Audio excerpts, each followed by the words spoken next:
I covered my mouth, stunned speechless, looking at the two bodies entwined on the other bed. One is my boyfriend and one is my best friend. I felt that my world started crashing down. Please like and subscribe and listen to my story. Hi, I'm Jane, 22 years old, a final year student at a rather prestigious university.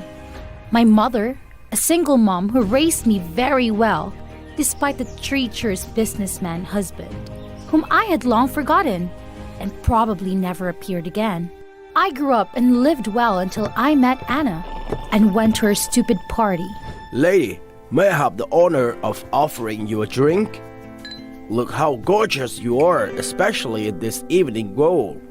The dress is pretty stupid, and the man is a jerk. Of course, thank you for your compliments. I met Tom here with a bland lemon cocktail. To be honest, I was a bit smitten with his manners. Okay, a lot. Tom wasn't very handsome, at least for my taste, but his manly behavior was far different from other boys his age.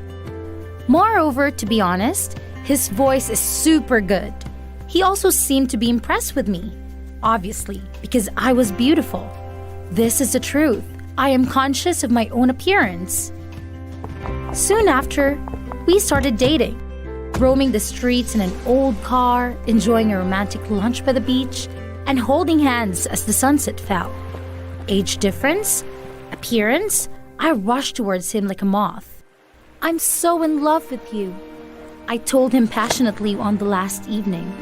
I want us to be forever. Of course, babe. We will never leave. I promise. Summer ended. Tommy was a student and I was only 17 at that time. This doesn't matter. I got into the university in the same city as him. It even seemed so great that I began to dream about the house and the children. When I got the admission letter, he wanted me to move in with him, almost forced. You should listen to me. You are too young, and I've been through a lot. Jane, don't be so childish. I just want the best for you. He couldn't stop babbling, threatening, jealous, and even manipulating, making me feel guilty. I know that, Tom, but I can't. I want to be independent. Luckily, I refused, persisting to the end. The reason was that even in the same city, the distance was still too far. Besides, learning from my mother's marriage, I can't confidently rely on men anymore. After all, I was still more obsessed with happiness breaking down than I thought. He gave up, and I breathed a sigh of relief. Anyway, I still love him very much. College life was kind of fun. Maybe because my life went off without a hitch. God decided to send a jinx to beat me up.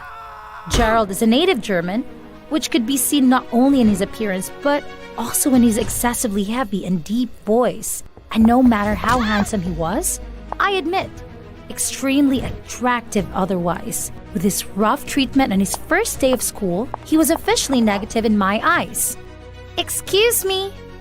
I replied with a bit of confusion anyway. I have beauty as well as knowledge, which makes men often prioritize me. But no, he not only made me fall to the ground, but also coldly said, This is not your place. I really want to go crazy. After that, every time he did a group assignment or gave a presentation, he had a way to make my blood boil. Ironically, when I was second year, he even showed up at the cafe shop where I work part-time. I was so upset that I wanted to quit my job. But then, thinking about the high salary and the lovely hostess, I finally endured. Just like that, I reluctantly endured his colleague for a long time and realized this person was better than I thought. As for Tommy, I felt guilty and wanted to make up for him more for being a bit neglected. I didn't mind the long way to come, even to cook or clean. Tommy was very happy at first and appreciative for me, promising a lot. The beautiful outlook made my heart race, even if all this was just word of mouth. But over time, even these words he was afraid to say, taking it for granted that I was there to serve and that I was his servant. You have to do this. He used to say it like it was my duty. Even instead of should, he switched to must. I want it. That's stupid. Forget about it. Tommy started going out more, often being unreachable at hours when he should have been at home. I began to worry about losing and asking him what he was doing, thinking about setting up the location, but still. What received, of course, was an extremely vulgar scolding of him. What did you just say? I was momentarily surprised, paused for a minute, and began to doubt myself while silently shutting down the phone. I dreaded the thought of this relationship coming to an end and feeling unloved. This made my heart slowly die. Soon after, he called back and explained that he was under pressure these days and hoped I can sympathize with him. This happened a few times, and how stupid of me to believe it was true, to take care of him even more carefully than before. I began to suffer from stress, constantly thinking that I was not good enough, even calling my close friend Anna for advice. She was very good at this, and I would like to consult her. Anna just smiled faintly, saying I think too much. If you love someone for a long time, you can change your lover if you're bored. I nodded, a little relieved to hang up on the phone. Damned! I should have known. Until that day.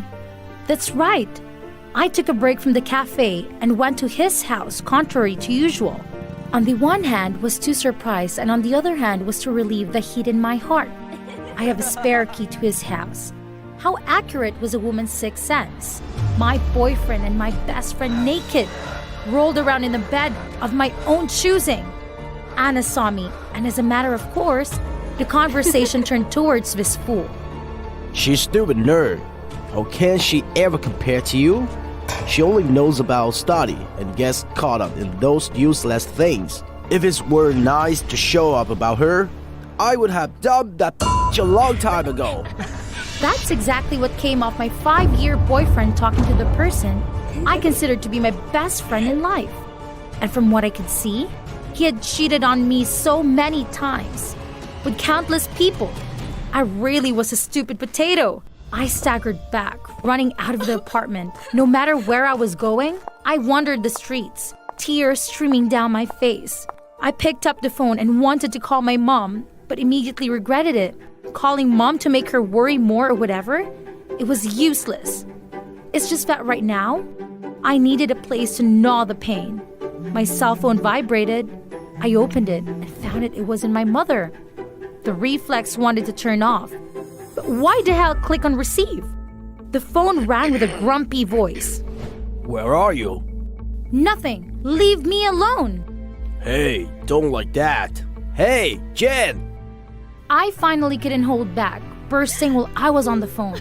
Gerald was very patient again, listening to me for half an hour.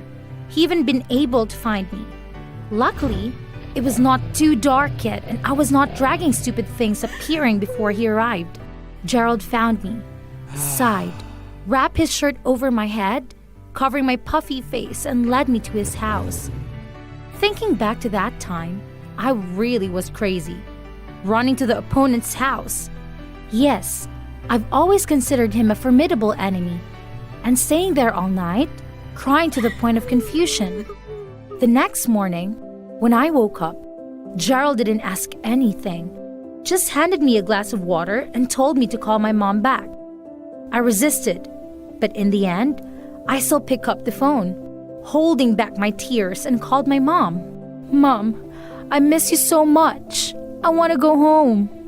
Mother noticed something and must have been very worried, but she had always raised me to be independent. She only comforted me with a few words, saying that when you are sad, go home. I said yes, hung up the phone, and cried again. That jerk was probably still asleep and didn't even give me a call. As for Anna, forget about it. She should be out of my life now and forever. I immediately pulled those two brats into the blacklist, deleted all contact methods, and got up to leave. Gerald didn't stop me. He just took his coat and said, I'll take you home. I just nodded, strongly refused, and was brought back to the inn by him. Strangely, I never told you about my house. I asked the manager. Thank you, Gerald. I have never been so grateful for Gerald's character as I am now. even though I hated it before. He didn't ask anything, just took me home, then left. I sat there alone, tears welling up in my eyes. Lifting his head, he didn't expect him to be standing there ever since. Eat already. Eat and cry again. I was actually giggling at his sense of humor, literally wiping my tears and eating the whole bowl of soup. Green pozo, a bit salty but still tasted delicious, was absolutely what was needed for my near-death hungry stomach. It's also my favorite food. I look up suspiciously and receive a nonchalant answer. I just know it. I haven't seen a time when you didn't order this dish. So you stalked me? My heart skipped a beat and I wondered, does he like me? I just didn't have time to say anything. He said goodbye and left. The door closed and the boy's shadow disappeared behind the small alley. 2 weeks later, I let my hair down a bit, temporarily put aside work and study, and regained balance for my soul. Gerald showed up every 2 days, didn't say much, just left his stuff and leave. He seemed to be afraid that I would starve to death, bringing a lot of food and drink. And it's always something I like. It's really hard for me not to be overthinking. My boyfriend, or should I call now my ex, finally remembered my existence. It's just all the social media are blocked. He didn't know my current address. It's hilarious. His girlfriend moved out. He didn't help. Nor did he open his mouth to ask. I finally came to my senses, starting to get things back on track. I didn't know how to thank Gerald. His tenderness saved my soul. Now that I had to quit my job and my studies were over, I really didn't know how to repay him. Fortunately, Gerald and I seemed to have become close friends. He often visited me, had dinner together, and even went on trips with me, climbing mountains and doing a lot of interesting things. And even though he didn't say it, the look in his face was so gentle that I felt like I was blind before. My calloused heart began to flutter again, but was still filled with fear. Gerald understood it all. The grumpy boy just put his hand in my head and said, Don't be too hard on yourself. I could wait. I didn't say a word. It's touching my heart, but not enough. Turns out, my father and my unfaithful boyfriend affected my life more than I thought. A year passed, and Tom appeared in front of me again. He was still the same, looking very polite with his straight suit and charming voice. But perhaps I have already seen through his true nature, so I only find it disgusting and deceitful. He talked a lot, so much that it gave me a headache, enough to make me realize a few things. Anna left him, and he suddenly missed me.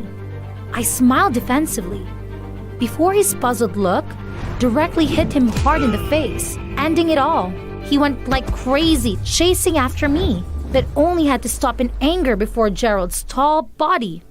I giggled, taking his arm, listening to the question whisper in my ear. Do I have a chance now? Of course, but this time I will take the initiative. I laughed. Those 5 years of stupidity weren't actually wasted. Didn't God bring him here? The ending is out of the blue, but I believe it will be very beautiful. Well, I heard Tom and Anna had a fight. She was so addicted to alcohol that she lost control and had to go to rehab. And he was fired for not being transparent with the company's finances. However, this is none of my business anymore.